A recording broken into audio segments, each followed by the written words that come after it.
Hello and welcome back to Brand Chops, where we give you bite-sized, no-fluff strategies to stop wasting money on marketing and building a smarter brand. I'm Zach Lemire. And I'm Chris Duham. And today we're going to be talking about something every business owner has probably done, but maybe doing wrong, networking. Whether you're in B&I, provisors, or just bouncing between local chamber events, we're breaking down how to brand yourself and your business so people don't just remember you, they refer you. Yeah, here's the deal. People refer people they know, like, and trust, not logos, not company names, people. And this is where your personal brand comes in. You need to be memorable, but not in a gimmicky way. You want to be trustworthy, clear, and easy to refer. And that doesn't mean creating some fake persona. It means showing up with intention. If your business brand is polished, but you show up to events looking and sounding completely different, that's brand confusion and you lose trust. That's true. I mean, I've got a lot of personal things that I could jump in here and talk about my experiences with different networking groups and how I've been very upset with how people show up. And they waste a lot of time. They waste a lot of time talking about the wrong things and creating noise instead of the music. But your business brand still matters alongside your personal brand. So let's not forget about that. When you hand someone your card or visit a group or send a follow-up email, does it all feel connected? Your brand voice, your website, and even your tagline, it should all echo what you say to the person when you're in front of them on through networking engagements. This is where so many people miss the mark. Your pitch isn't to sell to people in the room; it's to equip the people in the room to sell to your audience. And so it's to equip the people in the room to sell you when you're not there. Here's a simple framework. You want to start with a problem or hook. Talk about a story. You know how most people, or who do you know, say what you do and for whom. Give a quick example or a success story. People resonate with stories and they'll remember them more. So say who a good referral is. Don't forget to be specific. You don't want to just be like, I'm looking for anyone that needs business or needs a car wash or needs paint. It's too generic. They're not going to be able to use that as you want to prepare everyone in the room to be your sales team. And then end with something personal or brand relevant. Yeah, and if you're in a group that meets weekly or monthly, make sure you change up your examples each time. Keep the basic structure of your pitch, but make sure that you're changing up the testimonials or services to try to create that brand stickiness. Yeah, I mean, and this is something you know, Chris. I did this thing called the Zach Fact in BNI, and I brought it in as an example, right? And it was a little gimmicky, but it was also there to prove a point about why all the things that I'm talking about work. And I always talk to people and I say, never tell anybody something you can show them, even when it's words, especially when it's words. So I created something, the Zach Fact, and it would just be a marketing fact. And people loved to listen to it. There were 60 people in the group. And every time I would come up into a room, people would start going, Zach Fact, Zach Fact, Zach Fact. I became memorable. I became sticky. People understood what I did. And then they also could see not just here's how to do it, but showing them that it works. So let's talk about the top 10 do's and don'ts for networking. Rapid fire.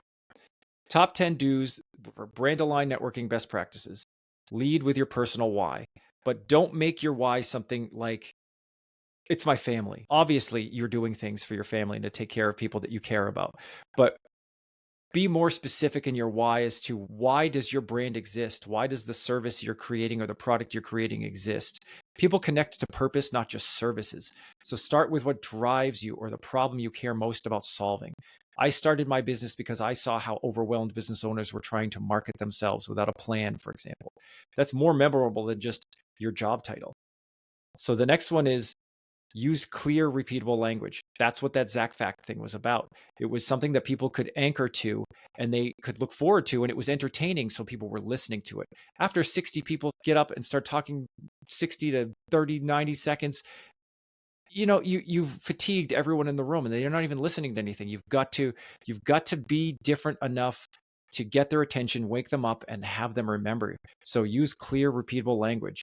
Confused people don't refer. Instead of saying, I do full stack marketing support with a CRM overlay, say something like, I help small businesses get more leads and make sense of their marketing. Simplicity will always win. Number 3 is be consistent in your brand presence. If you're showing up in a hoodie and joking like a jester, but your brand looks like a ruler, there's definitely a disconnect. Your personality, your print materials, your online presence, they all need to feel like they belong together.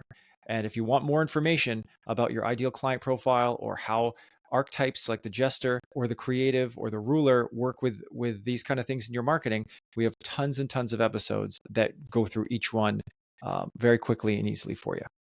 Number 4, tell stories, not just titles. I'm a financial advisor is forgettable. Instead, try something like, last month, I helped a business owner who was afraid to sell her company plan an exit strategy that saved her 6 figures in taxes. Stories are sticky and repeatable. Number 5, ask better questions. Don't just wait for your turn to talk. Be curious. Always be asking about other people and talking about yourself less. What's a typical referral you're hoping to get from this group, for example? It builds goodwill and can open doors faster than any pitch. People want to help people that are helping them. Number 6, align how you dress and speak with your archetype. Are you the fun one, the jester, the expert, the sage, the challenger maybe? Fall into the outlaw category a little bit more? Dress, speak, and behave in a way that reinforces that impression. This deepens the consistency of your brand and builds trust quickly. And that consistency is so key because if you're not being consistent, then you're forcing everyone to try to remember you in a different way every time. And that's going to make it confusing, too difficult to remember, and they're certainly not going to keep you top of mind. Number 7, bring something visual or tangible. A well-designed referral sheet, branded one-pager, or memorable card makes people more likely to refer you. But also, don't be afraid to bring in props, something that makes sense. Like I did the Zach fact, and that was kind of my prop. It was a thing that people could look forward to. They could anchor to me. It would make me memorable and keep me top of mind. I left that group, and 6 months later, people still were talking to me at Zach Fact when they saw me at the grocery store. It was an unbelievably successful thing that proved the point that this is how you get people to remember you. And if I can do it to you in your room, then we can do it to anyone. So you got to make sure that it makes them feel smart for handing it out, right? These little pieces and parts, you want it to be an asset that they can use to make them look great so that they start taking the time to refer you more. Number 8, practice that 30 to 60 second pitch like an ad. Don't wing it. Don't come in with something different every time.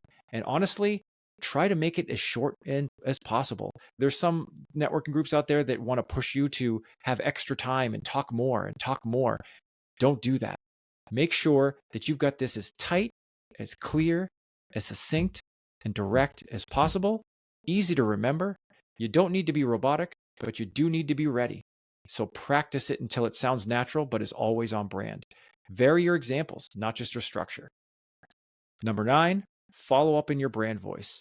If you're warm and conversational in person, don't send a cold corporate email later. It's got to be consistent. Continue that conversation and those connections. You're building relationships here. Your networking group is for you to be well known and easy to refer. You're trying to get everyone in that room to be your sales team, to be armed with the tools that they need to find your circle of influence, to find your referral partners, to find the people that need you.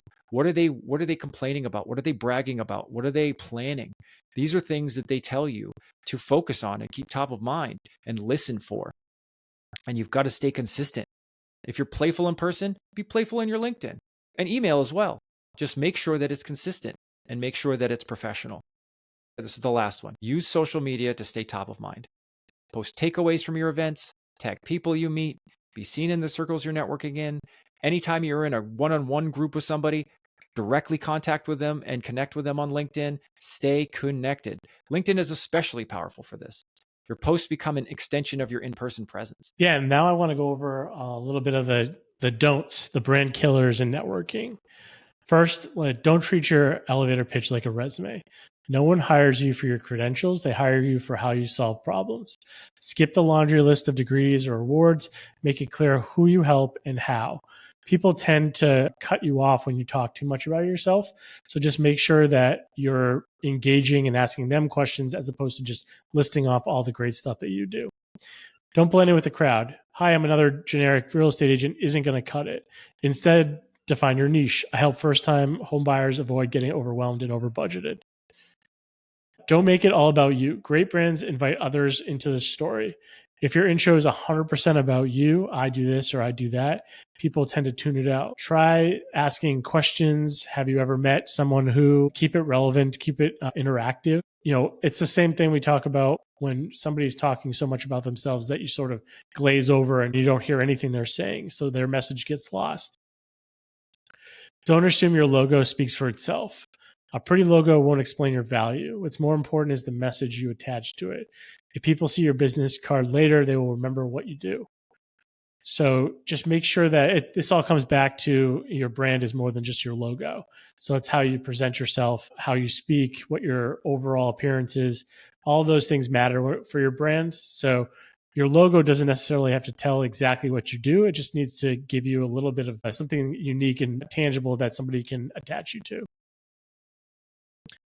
Number 5, don't use industry jargon. We offer end-to-end SaaS implementation versus we help teams stop wasting time on clunky software. The second version is way easier to understand. Somebody who's not in the industry is going to be able to relate to that as opposed to some of the jargon that was used in the first one. I would look at it as the people that you're talking to have no idea what you do. They just have a problem that they need you to solve. So talk to that problem as opposed to talking to the solution.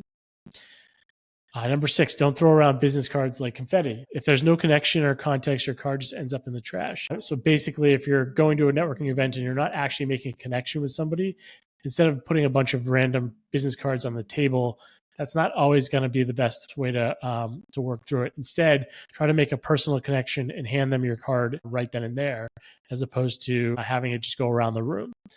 That's not always going to be doable. There's going to be situations where you have to put it on the tables, but I would make a point to go around to specific people that you like or feel like you have a connection with so that you can hand them another card in person as well. Don't forget to be specific about what types of referrals that you want. Don't say something like anyone with a pulse or we help all businesses. That's not really a referral strategy. You got to be really specific. I'd like to meet with a marketing manager at law firms under 50 people. That's a great way to be very specific in exactly what you're looking for. Use specific types of companies, use specific companies themselves, maybe specific people in those companies, and then that will help trigger some connection. Number 8, don't ghost after the meeting. Brand extends past the meeting, so make sure that your follow-up is on point. Send a quick, short message after, just thanking everyone for allowing you to join the meeting. Reference conversations if you have one-to-one connections with people. Try not to make your email feel generic as much as possible. If you're sending out a blast email, that's fine afterwards, but try to keep it low-key and not talk about yourself too much. People that are interested in talking to you will reach out. Number 9, don't show up one way in person and then another way online. So if you're super relatable and witty live, but boring and stiff on LinkedIn, people are going to find a disconnect. So make sure you try to keep your tone as aligned as possible everywhere you show up, whether it's on social media, in person, through podcasts, LinkedIn, things like that. Number 10, don't try to close sales in the room. It's called networking, not net selling. The room is your distribution channel. Treat everyone in the room like a sales force. You're not trying to sell directly to them. You're supposed to be selling through them. So if it could be somebody that they run into that they recognize could be a good fit for you. So the goal is to arm them with the details they need in order to make that connection for you. Yeah, and I know that it was a lot for everybody. And what we'll do is in our social media platforms on Instagram, Facebook, LinkedIn, things like that, I'll put all these top 10 do's and don'ts in a document you can download so you don't have to worry about going back and writing these down furiously. But here's some final takeaways just as a recap. Remember, networking is long game brand building. The goal isn't just to get referrals, it's to earn them. And you earn them when people know, like, and trust you. And they have to know, like, and trust you by you being consistent everywhere you go and not making everything about you. Yeah, it's super important to be clear, consistent, and confident in your brand, both personal and business. Give people the tools to sell you, and they will. Thanks for listening to another episode of Brand Chops, where we chop up brands to see what they're made of. We'll see you next time. See you guys. Brand Chops is brought to you by the fine people at Pivot Creative. Pivot Creative is a full-service branding and marketing agency that partners with businesses to build brands that connect so that every dollar you spend is an investment and not an expense. If you need some branding or marketing guidance, a website, a new brand, or want to learn more about one of the topics we cover on the show, please reach out to us at pivotcreative.com. If you know someone that would benefit from learning more from one of our shows, please share the episode. Visit brand-chops.com. And as always, like and subscribe if you find this content to be helpful. See you next time on Brand Chops, where we chop up brands to see what they're made of.